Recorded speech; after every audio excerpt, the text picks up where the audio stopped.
Hello everyone and welcome back to another video. If you have been wondering how can you recover your X or Twitter account without having access to the email or phone number that you have used in creating your account, then you're in the right place. Today in this video I'll show you how can you fix that problem, so follow up with me till the very end.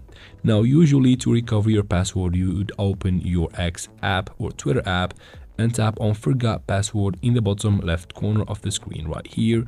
Then provide your username of your account and you should get a confirmation code to your phone number or email.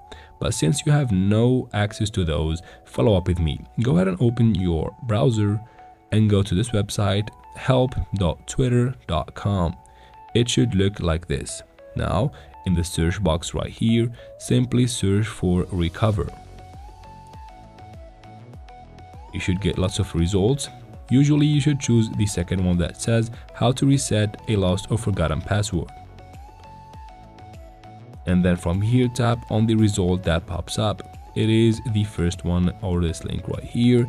Once it opens up, go ahead and scroll down and keep scrolling and scrolling until you find a button that says contact X support, and you should find it under more password help right here. Here it is, X support. Simply tap right there.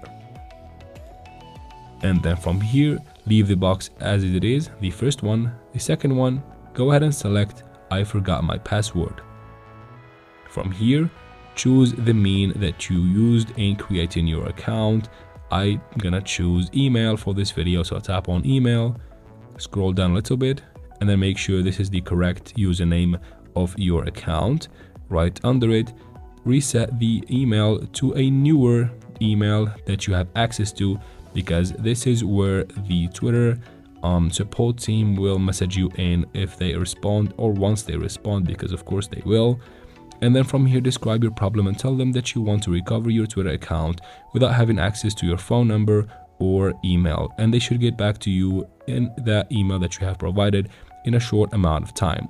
That is it for this video, guys. I hope it was useful. If it was, please like and leave your questions and comments in the comment section. I'll try to answer every single one of them. And of course, subscribe to the channel. Thank you very much for watching and see you in another video.